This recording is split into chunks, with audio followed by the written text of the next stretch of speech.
ஓம் விக்னேஸ்வரா போற்றி, ஓம் நவக்கரனார்களை போற்றி. மகர ராசி நேயர்களுக்கு வணக்கம். மகர ராசி காலபுருஷ சக்கரத்தின் 10ஆம் இடம் கர்மஸ்தானம், சனி பகவானுடைய ஆட்சி வீடு. சனி பயிற்சி நடந்து முடிஞ்சிருச்சு. சனி பகவான் ராசிக்கு 3ஆம் இடத்துக்கு போயிட்டார், சகாயஸ்தானத்துக்கு போயிட்டார். சகாயஸ்தானத்துக்கு போன சனி பகவான் சாதகமான பலன்களை நிறைய தருவார். டிசம்பர் மாதத்துக்கு மேலே நல்லா இருக்கும். டிசம்பர் 15க்கு மேலே ராகுபடியிலேருந்து வெளியே வந்துட்டார்னா மிகச்சிறப்பான பலன்களை கொடுப்பார். 6/6/2027 வரைக்கும் ராசிக்கு 3ஆம் இடத்துல இருந்து அளப்பரிய பலன்களை கொடுப்பார். கடந்த நீங்கள் ஒரு 7.5 வருஷமாக பட்ட கஷ்டங்கள்லாம் பரிபூர்ணமாக நீர்த்து சரியாக போயிடும். நல்ல விதமாக பார்க்கப்படுகிறது. ஓகே நேயர்களே, அதே மாதிரி ஒரு ராசிக்கு ஒரு கிரகம் நல்ல இடத்துக்கு போனாலும் மற்ற கிரகங்களுடைய தாக்குதல் இருக்கும். இப்போ மகர ராசிக்கு இன்றைக்கி தேதி 30/3/2025. இன்னையிலேருந்து வளர்பிறை, சரியா? அமாவாசை முடிஞ்சு இன்னையிலேருந்து வளர்பிறை, பங்குனி 16 ஞாயிற்றுக்கிழமை. இந்த வீடியோ ஒரு முக்கிய தகவலாக நான் போடுறேன். இந்த வீடியோ உங்களுக்கு எல்லாருக்கும் போய் சேரணும். இதுபடி சில காரியங்களை பண்ணிங்கன்னா வருங்கால வசந்தமாக இருக்கும். இந்த வீடியோவில் என்ன சொல்கிறேன்னா, முக்கியமான தகவல், ராகு கேது பயிற்சி நடக்குது.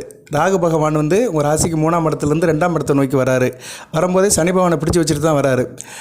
அப்படி வராரு அப்படின்னா மே 18ஆம் தேதி வராரு. மே 18ஆம் தேதி உங்கள் ராசிக்கு 2ஆம் இடத்துக்கு வராரு. கேது ராசிக்கு 8ஆம் இடத்துக்கு போகிறாரு. ராகு கேதுகள் 2-8 இருக்கக்கூடாது. கோச்சாரத்தின்படி ராகு கேதுகள் இருக்கக்கூடாது. 2ஆம் இடத்துல ராகு இருந்தாருன்னா என்னென்னா, குடும்பத்தில் சில பிரச்சனை இருக்கும். குடும்பத்தை விட்டு பிரிகிற மாதிரி இருக்கும். கையில் காசு பண பிரச்சனை இருக்கும். பொருளாதார நஷ்டம் இருக்கும். தூர தேசத்துக்கு போகிற மாதிரி இருக்கும். பொருள்கள் திருட்டு போகும். பயம் இருக்கும். ஒரு நல்ல உணர்வாக பார்க்கப்படாது. அது போக சனி பகவான் வீட்டில் தான் இருக்கிறாரு. சனி மேலே தான் ஆக்ட் பண்ணுவார். சுப தொடர்பு எதுவுமே இல்லை. குரு பார்வை வருது அவருக்கு. ஆனால் குரு பார்வை உடனே வரல, கொஞ்சம் நாள் கழித்து வருது. ஏன்னா ராகு ஆண்டி கிளாக் வைஸில் மூவ் பண்ணுவார், குரு கிளாக் வைஸில் மூவ் பண்ணுவார். ஸோ 2 பேருக்கும் இடையில் அந்த சந்திப்பு வர்றதுக்கு கொஞ்சம் நாள் இருக்குது. அந்த நாள் வர்ற வரைக்கும் கொஞ்சம் பிரச்சனை இருக்குது. சரியா நேர்களே? வாட்டர் மேபி உங்களுக்கு இந்த 2025 2ஆம் இடம் கொஞ்சம் டிஸ்டர்ப் ஆகுது. தன குடும்ப வாக்குஸ்தானம். சரியா நேர்களே? கொஞ்சம் பொருளாதார சிக்கல் இருக்கத்தான் செய்யும். நினைவில் சொல்ல மாட்டேன். பொது ஜோதிடத்தில் கொஞ்சம் நான் ஓப்பனாக சொல்லிடுவேன். சரியா நேர்களே? மகர ராசிக்கு நிறைய வீடியோ போட்டிருக்கிறேன். சாதக பாதங்களை சரிவிதமாக சொல்லுவேன். அதன் அடிப்படையில் ராகு பயிற்சி அந்த அளவுக்கு சிறப்பாக இல்லை. அடுத்து ராசிக்கு வருவார். ஸோ இன்னும் அடுத்து வருகின்ற ஒரு 3 வருட காலத்துக்கு ராகு அந்த அளவுக்கு நல்ல பலன்களை கொடுக்க மாட்டார். மகரத்துக்கு வந்தார்னா ஓரளவு நல்ல பலன்களை கொடுப்பார். ஸ்தான பலம் வருவார். ஆனால் கும்பம் அவருக்கு நல்ல வீடு அல்ல. சனி பகவானோட சிற வீடு ராகுக்கு நல்ல வீடு அல்ல. அதுபோல் கேது வேறு அஷ்டம ஸ்தானத்துக்கு வராரு. சிம்மத்தில் பகைமைப்படுறாரு. அஷ்டம ஸ்தானத்தில் கேது இருந்தால் என்ன சார் பலன்கள் அப்படின்னு பார்த்தோம்னா, நான் சுருக்கமாக தான் சொல்கிறேன். ராகு கேது பயிற்சிகளுக்கு அடுத்த வீடியோ தனியாக போடுறேன்.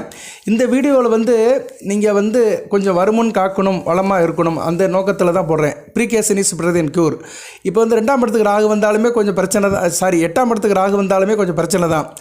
8ஆம் இடத்துல ராகு இல்லை, 8ஆம் இடத்துல கேது. 2ல் ராகு, 8ல் கேது. இதுதான் அந்த காம்பினேஷன். 8ல் கேது வந்தார்னா என்ன, கொஞ்சம் சயரோகம் இருக்கும், பித்த மயக்கம், உடம்புல உஷ்டம் இருக்கிறது. எதனாச்சும் பெண்களுக்கு இந்த இரத்தப்போக்கு, காயங்கட்டி, இப்படி ஏதாவது ஒரு அசுப கோளாறு தான் இருக்கும். உடல் உபாதைகள் தான் இருக்கும். 8ஆம் இடங்கிறது என்ன, நோய் ஆரோக்கிய கேடான இடம், தேக ஆரோக்கிய பிரச்சனை உள்ள இடம். அங்கே கேது உட்காந்தாருன்னா என்ன, தேக ஆரோக்கிய பிரச்சனை இருக்கும். உடம்புல எதனாச்சும் சொறி சிறங்கு கொஞ்சம் பாடாப்படுத்துவார். இதெல்லாம் செய்வார் கேது. ஸோ இப்படி ராகு கேதுகளுடைய அடுத்த சஞ்சாரம் மகர ராசிக்கு சேமமாக இல்லை. அதாவது என்ன, சுகமாக இல்லை. யாரும் தவறாக எடுத்துக்காதீங்க, உள்ளதான் சொல்லணும். சரியா நேர்களே? இல்லை அதெல்லாம் சொல்ல மாட்டேன். அதை சொல்லிவிட்டு அதுக்கு வேண்டிய வழிபாட்டை சொல்கிறேன் நான். குருவும் 6ஆம் இடத்துக்கு தான் போகிறாரு. 6ஆம் இடத்துக்கு போகிறது அந்த அளவுக்கு சிரமம், அந்த அளவுக்கு நல்லது சொல்ல முடியாது. ஆனால் ராகுவை பார்க்குறாரு, அந்த வரைக்கும் ஓரளவுக்கு பரவாயில்ல. அது ஒரு காலகட்டம் வரும். ரைட்டு, இதுதான் நிலவரம் இப்போதைக்கு. ஏன்னா வருட கோள்களை வச்சு தான் மெயினாக பலன் சொல்லுவான். சனி பகவான் நல்ல நிலைமைக்கு போயிட்டார். குரு ஒரு மத்தியமமான பலனுக்கு தான் போகிறாரு மிதுனத்துக்கு. ராகு கேதுகள் 2-8க்கு வருது குடும்பத்தில் கொஞ்சம் அலைச்சல் இருக்கும். குடும்பத்தை விட்டு பிரிஞ்சு போகிற மாதிரி இருக்கும். குடும்ப செலவுகள் அதிகமாக இருக்கும். குடும்ப சுமைகள் அதிகமாக இருக்கும். சரியா? இப்படி தான் இருக்கும். ஏன்னா ராகு யார் வீட்டில் இருக்காருன்னா, சனி வீட்டில் தான் இருக்கிறாரு. சனி பகவான் வீட்டில் இருக்கிறனால டக்குன்னு சேஞ்ச் ஆகாது. மற்ற கிரகங்கள் வீட்டில் இருந்துச்சுன்னா அந்த கிரகங்கள் மாத கோள்களாக இருக்கும், சேஞ்ச் ஆகிட்டே இருக்கும். இப்போ சிம்மத்தில் கேது இருக்கிறாரு. அடுத்த பயிற்சி ஓரளவு பரவாயில்ல. கெடுதலிலும் ஒரு நன்மை இருக்குது. எப்படி சார் அப்படின்னோம்னா, சிம்மம் சூரியனோட வீடு. அவர் ஒரு மாதத்துக்கு ஒரு தடவை மாறிக்கிட்டே இருப்பார். அவர் நல்ல இடத்துல போனார்னு வச்சுக்கோங்களேன், மகர ராசிக்கு நல்ல இடத்துல போய் உட்காந்தாருனா மகர ராசிக்கு அந்தளவுக்கு கெடுபலங்களை கேது கொடுக்க மாட்டார். ஏன்னா கேது எந்த வீட்டில் இருக்கிறாரோ அந்த வீட்டின் கிரகத்துக்கு ஏற்ற மாதிரி தான் ஆக்ட் பண்ணுவார். இது ஒரு அமைப்பு இருக்குது. அதுபோக கேது உள்ள சாரமும் ஓரளவு நல்ல சாரம் தான் இருக்குது. சுயசாரம் மகம், பூரம், உத்திரம். இதில் பூரம் நல்ல நட்சத்திரம். மகர ராசிக்கு வேண்டிய சுக்கிரனுடைய நட்சத்திரம். ஸோ ஒரு பாதி பொழுது நல்ல பொழுதாக போயிடும். 1.5 வருஷத்தில் ஒரு 9 மாதம் வந்து கேதுவால் அந்த கெடுபலங்கள் அவ்வளோவா இருக்காது. ஆனால் ராகு இங்கே எப்படி சார் இருக்கார் அப்படின்னோம்னா, ராகு உங்கள் ராசிக்கு 2ஆம் இடத்துல பூரட்டாதியில் போகிறாரு. குரு சாரம் மத்தியம பலனை தான் கொடுப்பாரு. குரு மகரத்துக்கு 2-12 கூடியவன். இங்கே தான் ஜோதிடத்தை பார்க்கணும். நம்ம வேத ஜோதிடத்தை உள்ளே போய் பார்க்கணும். பாதசாரத்தை பார்த்தோம்னா குரு சாரம் நல்ல நிலைமையில் இல்லை. அவன் ஏற்கனவே 3-12 கூடியவன் 6ஆம் இடத்துல போய் இருக்கிறாரு. ஸோ 3, 6, 12 வந்துடுது. ஸோ இந்த காம்பினேஷன் நல்லா இருக்காது. 3ஆம் இடம் மறைவு தான், 6ஆம் இடம் மறைவு தான், 12ஆம் இடம் மறைவு தான். இதில் 3ஆம் இடம் வந்து 25% மறைவு, மற்ற ரெண்டுமே நல்ல 100% மறைவு. இதுக்கு சொல்ல வரேன்னா அந்த பாதசாரம் சரியில்லை. அதுக்கடுத்து ராகு சுயசாரத்தில் வருவார். சதய நட்சத்திரம் சிறப்பு கிடையாது. கடைசியில் தான் அவிட்டத்துக்கு வருவார். அவிட்டத்தில் வரும்போது 4000, அவிட்டத்தில் வரும்போது குரு பார்வைக்கு வருவார். ஸோ ஒரு ஆரம்ப கட்ட ஒரு 10 மாத காலங்கள், 10-15 மாத காலங்கள் ராகு வந்து 2ஆம் இடத்துல இருந்து மகர ராசி நேயர்களுக்கு சில பிரச்சனைகளை கொடுப்பார். குடும்ப ரீதியாக, பேச்சில், வாக்கில், நிதானத்தில், செய்கிற காரியத்தில், பொருளாதாரத்தில், பணப்புழக்கத்தில், இதில் சில பிரச்சனைகள் கொடுப்பாரு. ஆரம்ப கல்வி படிக்கிற மாணவர்களுக்கு சில பிரச்சனையை கொடுப்பாரு. 10th +2 படிக்கிற மாணவர்கள் அடுத்த வருஷம் கொஞ்சம் கவனமாக படிக்கணும். ஓகே நேயர்களே, இதெல்லாம் இருக்கியா, என்ன பண்ணலாம் அப்படின்னு பார்த்தோம்னா, இதுக்கு வந்து அம்மன் வழிபாடு தான் ரொம்ப முக்கியம். ராகுக்கு வந்து அம்மன் தான், துர்க்கை அம்மன், காளி அம்மன், இப்படி ஆக்ரோஷமான தெய்வங்களை கும்பிடணும். இப்போ அதுக்கு ஒரு நல்ல வாய்ப்பு வந்திருக்குங்க. இன்னையிலிருந்து நல்ல வாய்ப்பு வந்திருக்கு. சரியா, இன்னையிலிருந்து வந்து உங்களுக்கு வந்து ஒரு நல்ல வாய்ப்பை வந்து கிரகங்கள் கொடுக்குது. ஒரு 2 நாள் மிகச்சிறந்த நாளாக பார்க்கப்படுகிறது. இன்னையிலிருந்து வசந்த நவராத்திரி கொண்டாடப்படுகிறது. அது சைத்திரிய நவராத்திரி சொல்லுவாங்க. பொதுவாக நவராத்திரி வந்து இந்தியாவில் வந்து ஒரு 2 நவராத்திரி ரொம்ப முக்கியம். 5 நவராத்திரி இருக்குது. அதில் 2 நவராத்திரி நம்ம ரொம்ப முக்கியமாக கொண்டாடுறோம். சவுத் இந்தியாவில் வந்து சாரதா நவராத்திரிங்கிறது வந்து நம்ம புரட்டாசி மாதம் கும்பிட்றோம்ல, அதுதான். அதோட எண்டு வந்து விஜயதசமி. அந்த 9 நாள் கும்பிட்டு கடைசி நாள் வந்து விஜயதசமி. அடுத்து வந்து இப்போ நடக்கிறது மார்ச் 30 இன்னையிலிருந்து ஏப்ரல் 7ஆம் தேதி வரைக்கும் வசந்த நவராத்திரி. வசந்த நவராத்திரி என்ன, கோடை காலத்தை வரவேற்கிற நவராத்திரி. வசந்த காலம் இனிமேல் ஆரம்பிக்க போகுது, கோடை ஆரம்பிக்க போகுது. ஸோ இந்த வசந்த நவராத்திரி அல்லது சைத்திரிய நவராத்திரி வந்து நல்ல விதமாக பார்க்கப்படுகிறது. ஏப்ரல் 6ஆம் தேதி ராமநவமி. சரியா நேர்களே, அதனால் இந்த நவராத்திரி எப்போயுமே ஒரு ஃபங்க்ஷனில் போய் தான் முடியும். ஸோ இந்த நவராத்திரி போய் ராமநவமியில் போய் முடியுது. இருந்த போதிலும் இந்த 2 முக்கிய நவராத்திரிகள், சிவா, பிரம்மா, விஷ்ணு, இந்த 3 பேருமே வந்து சக்திக்கு வந்து ஒரு தைரியத்தை கொடுத்து இந்த மகிஷாசுரனை வதம் பண்ண நாட்கள் தான் இந்த நவராத்திரி நாட்கள். இந்த வசந்த நவராத்திரி வந்து நல்ல விதமாக பார்க்கப்படுகிறது. இந்த காலகட்டத்தில் விரதம் இருக்கிறவங்க விரதம் இருக்கலாம். இல்லைன்னா ஒரு 2 நாள் மட்டும் கோயிலுக்கு போங்க. கொஞ்சம் சுத்தபத்தமாக இருந்து வீட்டில் 2 நாள் இருந்து கோயிலுக்கு போய்ட்டு வந்தீங்கன்னா மிகச்சிறப்பாக பார்க்கப்படுகிறது. அது என்றைக்குன்னு சொல்கிறேன். அன்றைக்கி வந்து பக்கத்தில் இருக்கிற அம்மன் கோயிலுக்கு போங்க. காளியம்மன் கோயில், துர்க்கை அம்மன் கோயில், இல்லைன்னா கருமாரியம்மன் கோயிலுக்கு போகலாம். சரியா நேர்களே, இது வந்து மிகச்சிறப்பாக பார்க்கப்படுகிறது. இப்போயே போயிட்டு வந்தீங்கன்னா அடுத்து வரைக்கும் இந்த ராகு பயிற்சி நல்லாயிருக்கும். வருமுன் காப்போம், வளமாக இருப்போம். இந்த 2 நாளுக்குள்ள விட்டுறக்கூடாது. ஏன்னா இந்த நாட்கள் வந்து அனைத்து பேரும் விரதம் இருப்பாங்க. சக்தி வடிவமான நாட்கள். அது 9 நாட்களுமே வந்து நவராத்திரிக்கு பெண்கள் விரதம் இருப்பாங்க. ஒரு பாசிட்டிவ் வைப்ரேஷன் கிரியேட் ஆகும். ஆக்சுவலாக இது இந்த தமிழ்நாட்டில் நடக்காது. ஆந்திரா, கர்நாடகா, நார்த் இந்தியாவில் ரொம்ப நடக்கும். ஆந்திராவில் வந்து பிரச்சித்தம். ஆந்திராவில் வந்து இதை வந்து கொஞ்சம் நல்ல நாளாக கொண்டாடுவாங்க அங்கே உள்ள குடும்பத்தில் இருக்கிற பெண்கள். நம்ம தமிழ்நாட்டில் அந்த பழக்கம் இல்லை. நமக்கு சாரதா நவராத்திரி தான் நம்ம வந்து அனுஷ்டிக்கிறோம். இருந்த போதிலும் நமக்கு வந்து ஒரு வைப்ரேஷன் முக்கியம். தெய்வத்தை எங்கே கும்பிட்டா என்ன? இப்போ தென்னாட்டுடைய சிவனேனே சொல்கிறோம். சிவன் வந்து தென்னாட்டுடைய சிவனே எந்நாட்டுக்கு விரைவாக போற்றுங்கிறோம். ஆனால் நம்ம வந்து மானேஸ்வரர் போகிறோம்ல, ரிஷிகேசம் போகிறோம்ல, அங்கே போய் சிவபெருமானை பார்க்குறோம்ல. தென்னாட்டுக்குடைய சிவனாக இருந்தாலுமே அவர் எந்நாட்டுக்கும் பொதுவாக இருக்கிறாரு. அங்கேயும் போய் பார்க்குறோம். நார்த் இந்தியாவுக்கும் போய் நம்ம வந்து ஸ்தல யாத்திரை போகிறோம், காசிக்கு போகிறோம், ராமஜென்ம பூமிக்கு போகிறோம். ஸோ அதனால் வந்து சாமியை இங்கே கும்பிடணும் அங்கே கும்பிடணும் இல்லை, எங்கே கும்பிட்டாலுமே அதோட சக்தி இருக்குது. அந்த சக்தி வந்து மகர ராசிக்கு கிடைக்கணும். ஒரு பாசிட்டிவ் வைப்ரேஷன். பெண்களால் இந்த காலகட்டம் வந்து மார்ச் 30 to ஏப்ரல் 7ஆம் தேதி வரைக்கும் பெண்களால் சக்தி வழிபாடு இருக்கிறதுனால நீங்கள் அந்த சக்தி வடிவான காளியம்மனையோ துர்க்கையம்மனையோ கும்பிட்டிங்கன்னா மிகச்சிறப்பாக பார்க்கப்படுகிறது. சரி சார், ரொம்ப பீடிக்கப்படாத என்னைக்கு கும்பிடணும் அதை சொல்லு அப்படின்னு நீங்கள் கேட்குறீங்க.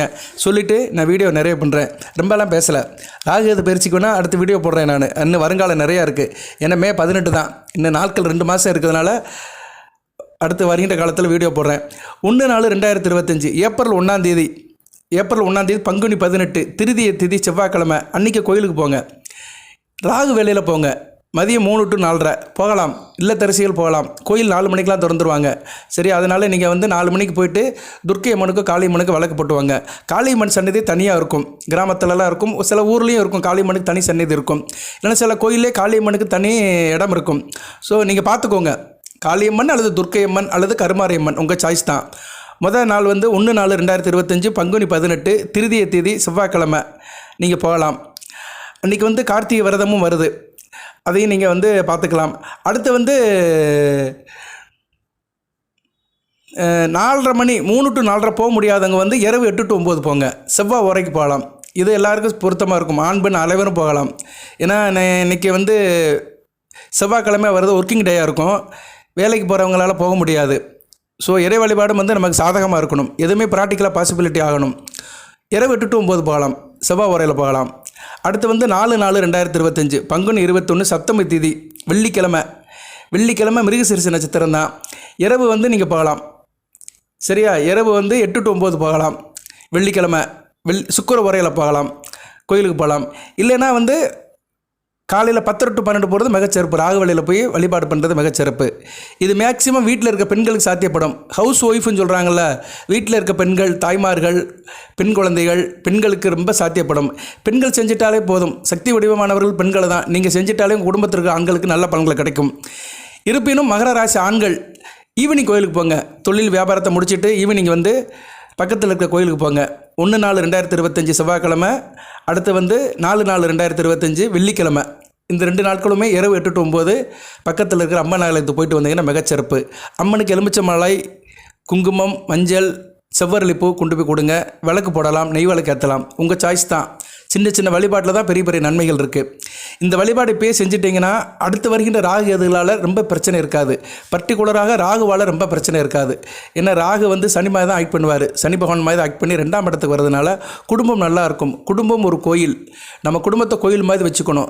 குடும்பம் ஒரு கோயில் மாதிரி ஆகணும்னா குறிப்பிட்ட நாள் அன்றைக்கி கோயிலுக்கு போகணும். சூட்சுமத்தை தெரிஞ்சுக்கணும். நாள் நட்சத்திரம் பார்க்கணும். நாள் பார்க்குறவங்களுக்கு கோள்கள் ஒன்றும் செய்யாதும்பாங்க. நாள் கிழமை பார்க்குறவங்களுக்கு கோள்கள் ஒன்றும் செய்யாது. அதனால தான் நான் 4 கிழமை திதியெல்லாம் சொல்லியிருக்கிறேன். சரியா?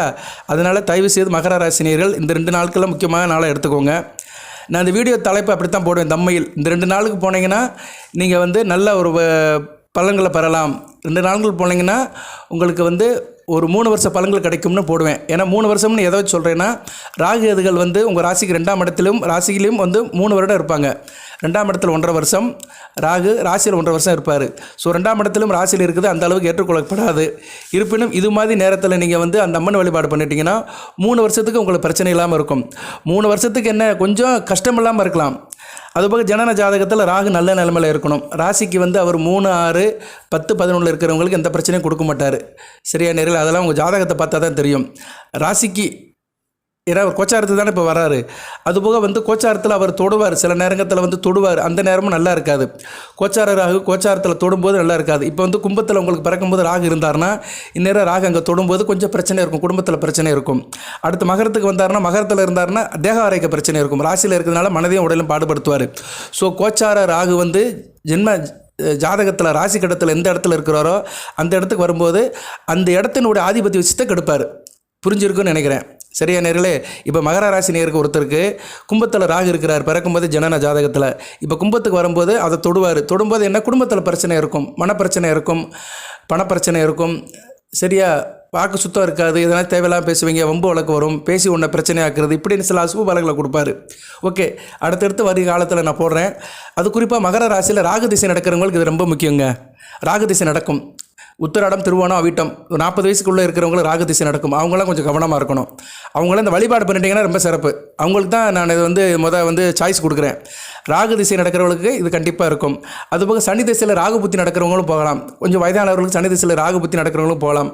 அடுத்து வந்து குரு புத்தி ஒன்றும் பிரச்சனை இல்லை. சரி, குரு திசை ராகு புத்தி அந்தளவு பிரச்சனை இருக்காது. செவ்வாய் திசை ராகுபுத்தி, சூரிய திசை ராகுபுத்தி, சந்திர திசை ராகுபுத்தி, ராகு திசை ராகுபுத்தி, சனி திசை ராகுபுத்தி, இந்த 5 திசையில் ராகுபுத்தி நடக்கிறவங்க கண்டிப்பாக இந்த வழிபாடை பண்ண வேண்டும். ஆணாக இருந்தாலும் சரி, பெண்ணாக இருந்தாலும் சரி, எந்த வயசாக இருந்தாலும் சரி, இதுக்கெல்லாம் வயசு கிடையாது. ஆண் பெண்ணுன்னு பார்க்கக்கூடாது. அனைவரும் வழிபாடு பண்ணணும். ஏன்னா குடும்பஸ்தானத்தில் வந்து அவர் உட்கார்றாரு. அதனால் மகர ராசி நேயர்களுக்கு இந்த வீடியோ அவர் ஒரு வேண்டுகோளாக வைக்கிறேன். நீங்கள் வந்து இந்த வழிபாடு பண்ணிடுங்க. இந்த வசந்த நவராத்திரி காலகட்டத்தில் 2 நாட்கள் வந்து உங்களுக்கு முக்கியமான நாட்களாக பார்க்கப்படுகிறது வழிபாட்டுக்கு. 1/4/2025 பங்குனி 18, 4/4/2025 பங்குனி 21. இந்த 2 நாட்களும் நான் சொன்ன டயத்துக்கு போய் அம்மன் வழிபாடு பண்ணுங்கள். மிகச்சிறப்பாக பார்க்கப்படுகிறது.